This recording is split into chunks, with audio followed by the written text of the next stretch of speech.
conquête de la souveraineté passe avant tout par l'exploitation des ressources nationales au profit de nos populations.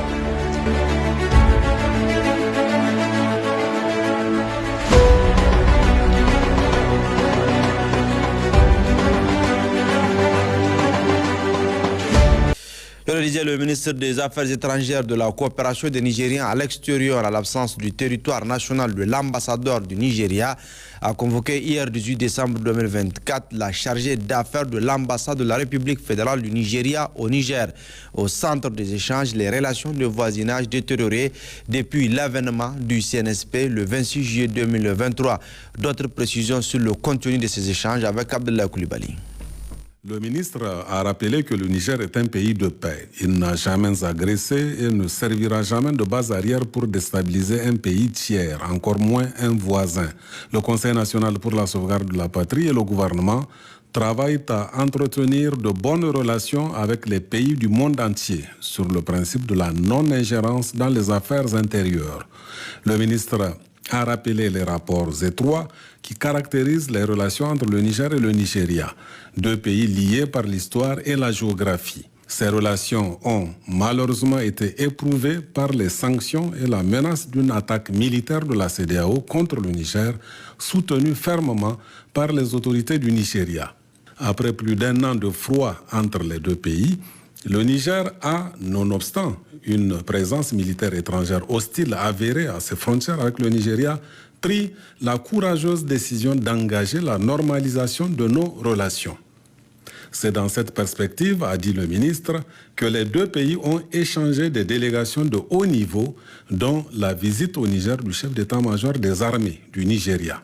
Le protocole d'accord signé entre les deux parties lors de cette visite relative au renforcement de la coopération sécuritaire est censé exprimer la volonté des autorités des deux pays de combattre le terrorisme et le trafic transfrontalier en tout genre, qui constitue une menace existentielle pour nos pays. En dépit de tous ces efforts, a indiqué le ministre, il est regrettable de constater que le Nigeria n'a pas renoncé à servir de base arrière à la déstabilisation du Niger en complicité avec certaines puissances étrangères et les dignitaires de l'ancien régime auxquels il offre un refuge assorti de prise en charge.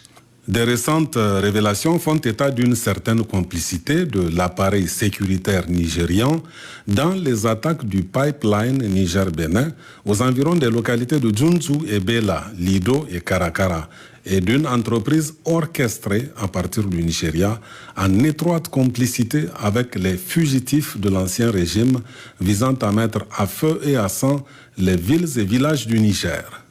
Le ministre a clairement indiqué à la chargée d'affaires que le Niger fustige le silence complice des autorités du Nigeria qui prétendent travailler à la normalisation de nos relations concernant le sort des fugitifs mentionnés plus haut qui continuent en toute impunité et de concert avec certains officiels nigérians à poser des actes subversifs contre le Niger et la question de la présence des forces étrangères à nos frontières, notamment les camps en construction de Gigani et de Gidankata.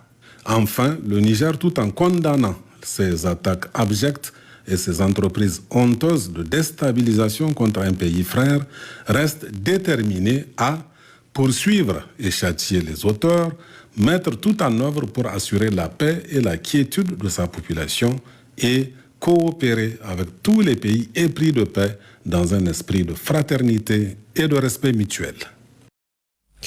Par ailleurs, cérémonie ce matin de signature de l'accord de don entre le Fonds international pour le développement agricole FIDA et la plateforme paysanne au ministère de l'Agriculture et de l'Élevage, un projet d'appui à l'intensification de la production agricole face aux effets du changement climatique et à l'insécurité dans les régions de Dosso, Tawa et Tillabéri d'environ 1,4 milliard de francs CFA qui vise à améliorer et renforcer le secteur agricole au Niger.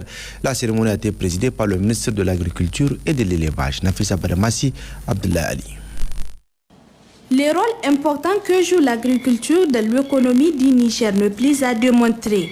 Elle représente en effet plus de 40% du produit intérieur brut national et constitue la principale source de revenus pour plus de 80% de la population, d'où l'attention particulière que lui accordent les autorités du Niger. Cette cérémonie marque un tournant décisif dans le développement du secteur de l'agriculture avec cette signature de l'accord de don entre le Fonds international pour le développement agricole FIDA et la plateforme paysanne. Ceci en vue d'accompagner le Niger. Au total, il bénéficiera directement à 5049 exploitations familiales agro-pastorales, 41% de femmes et 34% de jeunes, et indirectement 30 660 exploitants au sein des familles. Ce projet s'inscrit en droite ligne avec le programme de résilience pour la sauvegarde de la patrie. Au niveau de l'axe 3, amélioration de la croissance économique et de l'emploi. Je voudrais insister au nom du FIDA sur la nécessité d'effectivité de ces investissements au niveau du terrain, sur la transparence, la redevabilité envers les membres, mais aussi la nécessité de travailler étroitement avec les entités publiques décentralisées pour la réussite de ce projet. L'accompagnement que ne cesse d'apporter le FIDA au Niger dans le cadre du développement agricole a été salué par le ministre de l'Agriculture et de l'Élevage. Il a par la même occasion évoqué ses attentes vis-à-vis de ce projet intitulé « Projet d'appui à l'intensification de la production agricole face aux effets du changement climatique et à l'insécurité dans les régions de Dosso, Tawa et Tillabéri ». Ce financement de près d'1,4 milliard de francs CFA sur 4 ans va permettre à booster ces filières, parce que c'est une première fois que l'investissement vient directement au niveau des organisations producteurs pour la mise en œuvre du projet. Je dois demander à ces organisations, FICOPRI, FENANDADO, d'être véritablement des structures responsables pour mieux gérer et atteindre les objectifs. Parce que ce premier test va nous permettre d'avoir de bons résultats qui nous permettront d'ouvrir d'autres portes. Ce projet qui couvrira 16 communes de la région de Dosso, 5 de Tillabéri et 2 autres de Tawa pour une durée de 48 mois permettra sans nul doute l'amélioration de la sécurité alimentaire et la résilience des exploitants familiaux face aux crises climatiques et sécuritaires à travers le renforcement de l'offre de services agricoles de 3 organisations paysannes spécialisées dans la production de lait, de riz de bas-fond et de pommes de terre conformément aux objectifs fixés.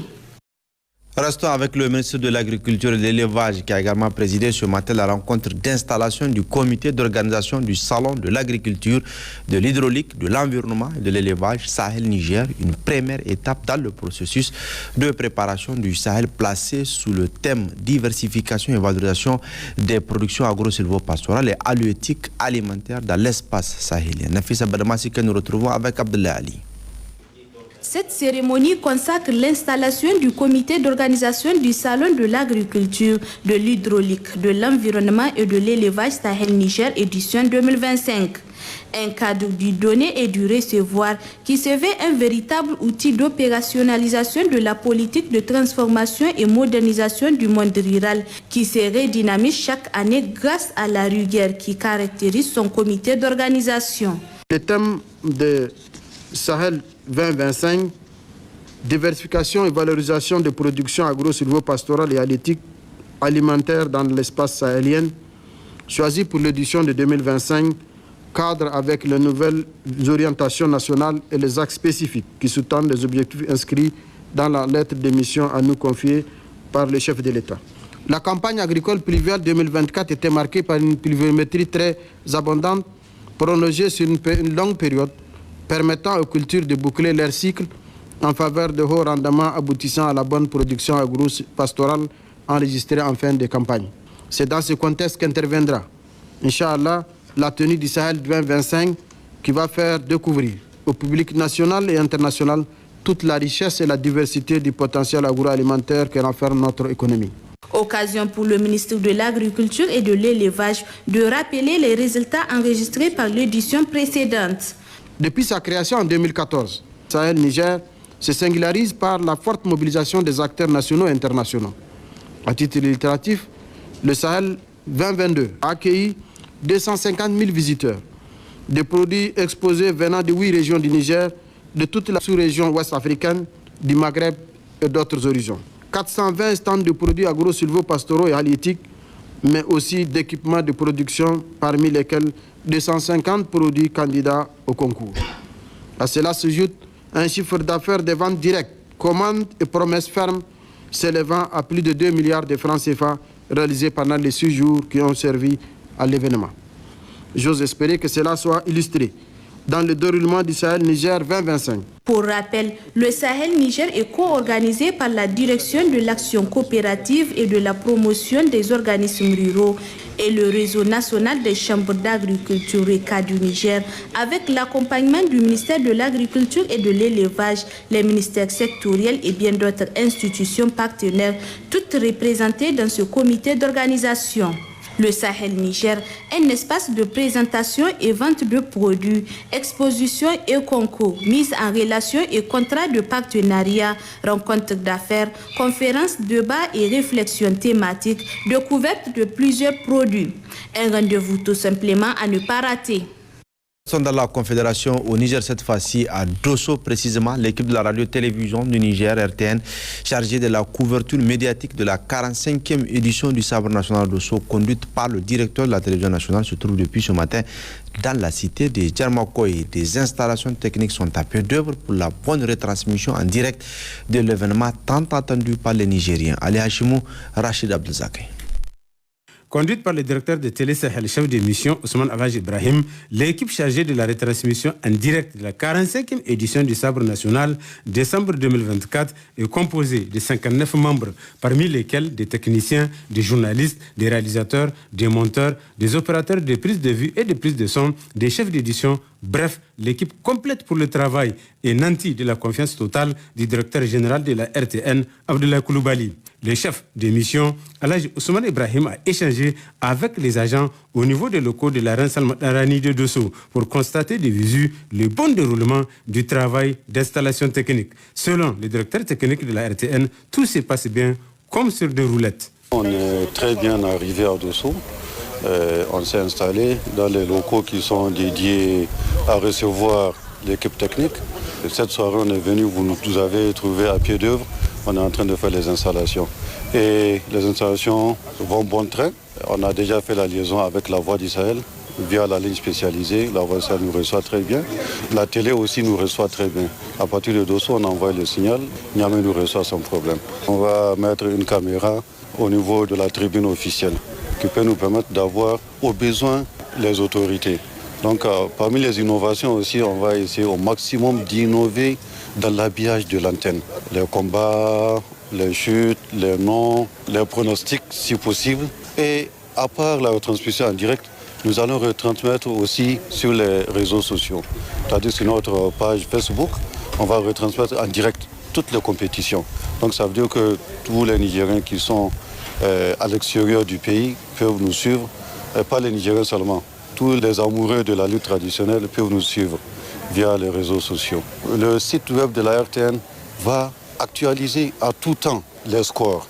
Pour l'heure, tout se déroule bien et les agents sont à pied d'œuvre pour la retransmission en direct de ce grand événement prévu du 20 au 29 décembre 2024 et la retransmission du réveillon qui est prévu le 31 décembre, toujours dans les locaux de la Reine Salmatarani de Dosso. Relativement à la lutte traditionnelle au sabre national, la ministre de la fonction publique, du travail et de l'emploi a l'honneur d'informer les employeurs et employés du secteur public, parapublic et privé que l'après-midi du vendredi 20 décembre 2024, correspondant à l'ouverture officielle de la 45e édition du Sabre national de la lutte traditionnelle Kokoa, est déclaré férié, chômé et payé sur toute l'étendue du territoire national. Demain 20 décembre 2024 s'ouvrira à Dosso donc la 45e édition du Sabre national de lutte traditionnelle Isporoa au Niger. Ainsi, dans le reportage qui va suivre, Abdelaziz Saka nous présente les enjeux sportifs mais aussi culturels de cette compétition. 80 lutteurs, 10 par région, pendant 10 jours, vont s'affronter pour le plus glorieux des trophées sportifs au Niger, le Sabre national. Du 20 au 29 décembre 2024, la reine Salma Dangani de Dosso sera à cet effet le théâtre d'opérations de force, de technicité, de résistance, d'intelligence, de résilience, de mystique, mais surtout de gloire. Isaka de Dosso, Abba Ibrahim de Niami, Mansour Issa de Difa, Janvier de Tilaberi, Mati Souley de Maradi, Dantela de Zender, Ayouba Hassan d'Agadez et Zakirou Zakari de Tawa sont tous prêts à en découdre, autant que les 72 autres lutteurs à lice. Ils sont tous déterminés à écrire une nouvelle page de l'histoire de la lutte traditionnelle au Niger. Qui sera alors le nouveau roi des arènes? Ça va se savoir. L'édition de Dosso, la 45e, sera-t-elle l'épopée d'un roi devenu indétrônable ou la révélation d'une nouvelle icône de la lutte? Ça aussi va se savoir. Qui sera le champion de la 45e édition? Bien malin sera celui qui ose faire un pronostic, fût-il expert à la chose. Et je suis persuadé que cette édition, elle est particulièrement ouverte. Il y a des gens qui vont venir avec, entre guillemets, un esprit revanchard. Et par ailleurs, il y a un personnage qui perturbe. Ça, il ne faut pas s'en cacher. C'est Isaka qui a la faveur de tous les pronostics, compte tenu de ses caractéristiques, compte tenu de ses atouts. Donc, Isaka lui seul ne peut pas constituer la compétition, quand bien même ce soit lui le personnage central. Effectivement, cette année, il y a des jeunes qui ont été sélectionnés et qui certainement vont s'affirmer dans l'ère de combat de la reine Salma Dangani. Parce qu'aujourd'hui, pratiquement toutes les régions ont compris qu'il faut quand même inclure les jeunes dans la conquête ou dans la reconquête du sabre national. Il y aura sûrement les loups aux dents longues qui seront là également, comme d'habitude. Ce qui veut dire que cette année, ça sera âprement disputé. Il y aura des combats rudes et acharnés. L'événement est sportif, mais il est aussi culturel. Ainsi, pendant 10 jours, les Nigériens des 8 régions du pays, par délégation à Dosso, mais partout dans le pays et de par le monde, vont cultiver la paix et la cohésion sociale à travers le brassage que l'événement favorise, le fair play, mais aussi la joie de se retrouver autour d'une valeur qui nous appartient à tous et qu'il appartient également à tous de pousser vers les sommets. La lutte traditionnelle, Kokowa, Labousanino, Sankian Kassani. Vous allez donc vibrer en direct avec le sport roi Koko Galgagia à travers la RTN sur les médias traditionnels, mais également en streaming sur les réseaux sociaux de la RTN, Facebook et YouTube. Le ministère de l'Intérieur, de la Sécurité publique et de l'Administration du territoire a initié une rencontre ce matin à Niamey avec les ONG et associations de développement international. Une manière pour le ministère d'évaluer et surtout de recadrer les interventions de ces structures au Niger. Et c'est le secrétaire général du ministère qui a présidé cette importante rencontre. Mariama Ibrahim Sabi et Hamidou Abdoulaye. Cette rencontre organisée par le ministère de l'Intérieur, de la Sécurité publique et de l'Administration du territoire avec les organisations non gouvernementales et les associations de développement international se veut un cadre d'évaluation de leurs différentes interventions ces dernières années dans notre pays. Les statistiques 2023-2024 font état de 332 ONG étrangères sur 4122 exerçant au Niger, soit 8,06% ONG étrangères. À travers ces consultations, notre département ministériel se fixe comme objectif de faire le point des interventions des ONG étrangères, d'apprécier les résultats obtenus, d'échanger avec les ONG sur les conditions de mise en œuvre de leurs activités, mais surtout de rappeler les orientations nationales en matière de leurs interventions au Niger. C'est le lieu pour le secrétaire général du ministère de notifier toute la reconnaissance des autorités nigériennes à l'égard de ces structures pour le travail remarquable qu'elles abattent pour la promotion du développement dans notre pays et ce, dans pratiquement tous les secteurs. Néanmoins, force est de constater un certain nombre de manquements auprès des ONG étrangères au Niger dans l'exercice de leurs fonctions, a poursuivi le secrétaire général. Le faible respect des textes. En 2023, je dis bien en 2023, seuls 97 ONG étrangères ont déposé leur rapport d'activité sur les 319 éligibles, soit 30,40%. 97 ONG. Toujours en 2023, seuls 50 d'entre elles, de 300 et quelques ONG, de 319 éligibles, ont déposé leur état financier. Leur état soit 15,67%.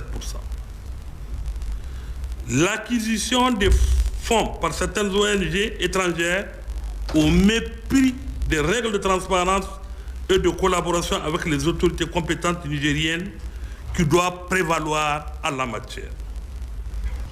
Le faible alignement des ONG sur les priorités nationales et locales, où très peu d'ONG étrangères inscrivent leurs activités dans les plans de développement communaux, PDC, et le plan d'investissement annuel, PIA.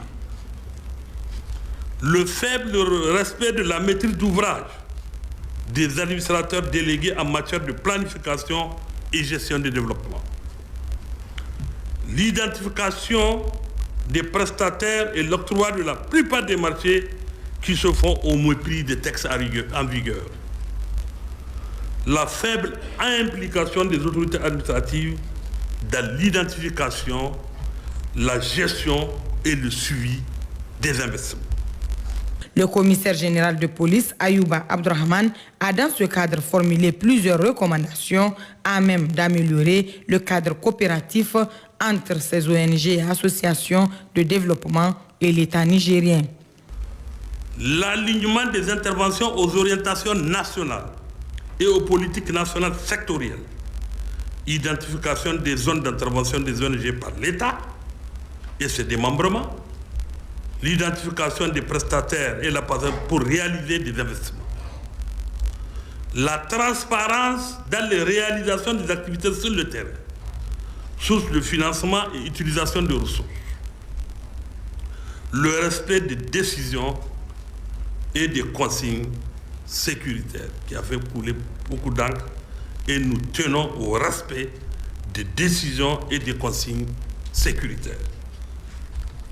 La forte implication des autorités administratives dans l'identification, la mise en œuvre et le suivi des activités sur le terrain. Le secrétaire général a enfin invité ces organisations à s'inscrire dans une dynamique de transparence dans leurs œuvres de recherche et de la mobilisation des financements.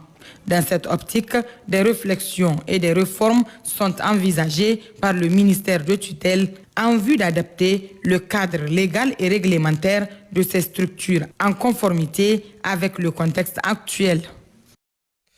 Suite de ce journal avec le gouverneur de la région de Niamey qui a présidé ce matin une réunion de restitution avec tous les partenaires qui ont effectué des visites terrain au niveau des différentes digues de protection de la ville afin de faire un état de lieu avant l'arrivée de la crue guinéenne. Des précisions avec Kadiatou Hassan et Hassan Moussa. Cette réunion a regroupé les... La conquête de la souveraineté passe avant tout par l'exploitation des ressources nationales au profit de nos populations.